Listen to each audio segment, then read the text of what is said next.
അതെ അല്ലാതെ എനിക്ക് തോന്നുന്നു എൻ്റെ ഇത് ശരിയാകുന്ന ഒരു 450 തൊഴിലാളികളുണ്ടോ, മേലെ കുറയില്ല. ഇതുമായിട്ട് അനുബന്ധമായിട്ട് പിന്നെ ഈ ഷാലിമാർ പോലുള്ള സ്ഥാപനങ്ങൾ പറഞ്ഞാൽ വികലാംഗരും മറ്റൊക്കെയാണ് തൊഴിൽ കൊടുക്കുന്നത്. ഞങ്ങളിൽ ഇതുകൊണ്ട് മാത്രം നമുക്ക് വേറെ ഒരു വരുമാനമില്ല. ഇതുകൊണ്ട് മാത്രം ഞങ്ങൾ കുറേ തൊഴിലാളികൾ ജീവിച്ചു പോകുന്നു. തളിപ്പറമ്പ് നഗരത്തിൽ ഇന്നലെ ഉണ്ടായ തീപിടുത്തം ആ കടകളെ മാത്രമല്ല, അതിനോട് ചേർന്നിട്ടുള്ള കടകളിലെ ജീവനക്കാരെയും തൊഴിലാളികളെയും അതുപോലെ തന്നെ കടയുടമകളെയെല്ലാം വലിയ തരത്തിൽ തന്നെ ബാധിച്ചിട്ടുണ്ട്. ഈ KV കോംപ്ലക്സിനോട് ചേർന്ന് വർഷങ്ങൾക്ക് മുൻപേ ഉള്ള ഒരു മിൽമ സ്റ്റോറാണ് ഇവിടെയുള്ളത്. ഇവിടെ ഉള്ള തൊഴിലാളികൾ ഇന്ന് രാവിലെ വന്നിട്ടുണ്ട്. പക്ഷേ കടയൊന്നും തുറക്കാൻ പറ്റാത്ത അവസ്ഥ. അവരുടെ ഒരു ഭാഗം കത്തിയിട്ടുണ്ട്. ഈ ചായയും ഉൾപ്പെടെയുള്ള സംവിധാനങ്ങൾ ഉണ്ടാക്കുന്ന ആ ഭാഗമാണ് കത്തി നശിച്ചത്. അതിൽ തൊഴിലാളികളാണ്. ഇപ്പം ഇന്ന് രാവിലെ വന്നു എല്ലാവരും ഇവിടെ.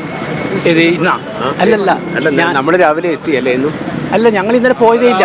ഞങ്ങൾ ഇന്നലെ രാവിലെ വന്നതാണ്. ഇന്നലെ രാവിലെ 9 മണിക്ക് ഡ്യൂട്ടി കയറിയോ ഇന്ന് വരെ പോയില്ല. ഈ ഹൈവേ തന്നെ ഇരുന്നു ഇവിടെ. നമ്മൾ പോയതേ ഇല്ല. ഇവിടെ തന്നെ രാത്രി മുഴുവൻ ഞങ്ങൾ ഇവിടെയായിരുന്നു. പോയിട്ടില്ല. ഞങ്ങൾ ഇപ്പം ഈ 700 പാലോളം ഇന്നലെ വൈകുന്നേരം വന്ന പാലിൻ്റെ സ്റ്റോക്കാണ്. ഇതിപ്പോൾ കുറച്ചു നേരം കഴിഞ്ഞാൽ കേട് വരാൻ തുടങ്ങും. അതുകൊണ്ട് നമ്മൾ ഇത് എങ്ങനെയെങ്കിലും വിറ്റ് ഒഴിവാക്കാൻ പറ്റുമോ നോക്കുന്നു. പക്ഷെ ആരും വരുന്നില്ല. ഇപ്പോൾ ഈ പാലെടുത്ത് പുറത്ത് വെച്ച് ഇതെല്ലാം പാല് നിറഞ്ഞു കിടക്കാം. ഈ ടാങ്കിലല്ലേ ഇപ്പോൾ 700 ചില്ലാൻ പാലിപ്പോൾ ഇവിടെ ഉണ്ട്. നിലവിൽ കയ്യിൽ ഇപ്പോൾ സ്റ്റോക്ക് ഉണ്ട്. അത് ഇന്നലെ വൈകുന്നേരം വന്ന പാലാണ്. ഇന്നിപ്പോൾ രാവിലെ സ്റ്റോക്ക് വന്നില്ല. ഒന്നിപ്പോൾ റദ്ദാക്കിയിട്ടുണ്ടാവും. മുതലാളിയുടെ ഉണ്ട്, അവർ റദ്ദാക്കിയിട്ടുണ്ടാവും. ഇതിപ്പം ഈ സമയമാകുമ്പോഴേക്കും വളരെ സജീവമായി നിൽക്കുന്ന ഒരു കടയല്ലേ എന്താ? ഇപ്പം ഞങ്ങൾ ഈ രാവിലെ ഈ പാല് തേച്ച് വിറ്റ് തീരണ്ടല്ലേ. ഇന്ന് രാവിലത്തെ പാല് വരുമ്പോഴേക്ക് ഇന്നലത്തെ പാല് കംപ്ലീറ്റ് തീരും. എന്ന് വെച്ചിട്ട് അതേ ടാങ്കിലാണ് പുതിയ പാല് ഇറക്കേണ്ടത്. ഇതിപ്പോൾ ഇതെല്ലാം ഇപ്പോൾ സ്റ്റോക്ക് കിടക്കുന്നു. ഈ ചായ ചെറുകടി അതും നമ്മൾ 24 മണിക്കൂർ ഓടുന്ന കടയായതുകൊണ്ട് ഇവിടെ 10-25 ഓട്ടോറിക്ഷക്കാരുണ്ടാവും. അവരിവിടെ തന്നെ അങ്ങ് കോട്ടയം പാല ഇങ്ങനെ വരുന്ന ദീർഘദൂര ബസ്സുകളൊക്കെ ഇവിടെ അങ്ങ് സ്റ്റോപ്പ് ചെയ്യുന്നു. അവരൊക്കെ ഞങ്ങളൊരു അത്താണിയാണ്, സേവനം കൂടി ഞങ്ങൾ ചെയ്യുന്ന. രാത്രി 24 മണിക്കൂറാണ് ഷിഫ്റ്റ് മാറിക്കൊണ്ടേയിരിക്കും. ഞങ്ങൾ ഏതാണ്ട് ഒരു 10-15 മേലിലെ ആൾക്കാരോട് പണിയെടുക്കുന്നുണ്ട് ഞങ്ങളുടെ അനുബന്ധമായിട്ട്. ഈ കടയുടെ ഭാഗങ്ങളൊക്കെ പൂർണ്ണമായിട്ട് കത്തിയിട്ടുണ്ട്. ഞങ്ങൾക്ക് കടയിൽ അള്ളി തീ കെട്ടില്ല. പക്ഷേ ഞങ്ങൾ വെള്ളം ചീറ്റുകൊണ്ട് കംപ്ലീറ്റ് വീട്ട് ബിസ്ക്കറ്റുകൾ നമ്മുടെ സാധനങ്ങളെല്ലാം നശിച്ചു പോയിരിക്കും. ഒന്നുമില്ല. ഞങ്ങൾ ഈ കാണുന്ന റൂം മാത്രമേ നമ്മളെ ശരിക്കും പറഞ്ഞാൽ നമ്മൾ ഈ സൺസൈഡ് ഈ സൈഡിൽ പിന്നെ ഈ ഫയർഫോഴ്സ് വെള്ളമടിക്കുന്ന സമയത്ത് ഫുള്ള് വെള്ളം വന്നിട്ട് നമ്മൾ ഈ സാധനങ്ങൾ വെച്ച് ഉള്ളിലേക്ക് ആക്കിയിട്ടുണ്ട്, ഷിഫ്റ്റ് ചെയ്തിട്ടുണ്ട്. അത് ഫുള്ള് നമുക്ക് കുറേ നാശനഷ്ടങ്ങൾ സംഭവിച്ചിട്ടുണ്ട്. പിന്നെ നമുക്ക് ശരിക്കും പറഞ്ഞാൽ നമ്മൾ പാല് തന്നെ അപ്പോൾ ഇന്നലെ വൈകുന്നേരം വന്ന പാലുകൾ നമുക്ക് ഒന്നും സെയിൽ ചെയ്യാൻ പറ്റിയില്ല. ശരിക്കും പറഞ്ഞാൽ നമ്മൾ നല്ല തിരക്കുള്ള സമയത്തായിരുന്നു തീ പിടിച്ചത്.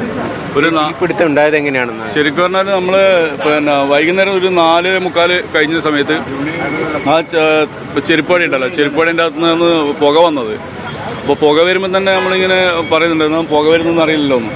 10 മിനിറ്റ് ആയിട്ടില്ല, അപ്പോഴേക്ക് തീ ശരിക്കും ഭയങ്കര സ്പീഡിൽ തീ വന്നിന്, ഭയങ്കരമായിട്ട് പുറത്തേക്ക് തീ വന്നിന്. അത് കഴിഞ്ഞിട്ടാണ് പിന്നെ ശരിക്കും പറഞ്ഞാൽ ഫയർഫോഴ്സ് കുറച്ച് കഴിഞ്ഞിട്ട് വരുന്നത്. ഫയർഫോഴ്സിന്റെ ശരിക്കും പറഞ്ഞാൽ വെള്ളം അടിക്കുന്നത് ശരിക്കും പറഞ്ഞാൽ വെള്ളം വലിയ സ്ട്രോങ് ഉണ്ടായിട്ടില്ല.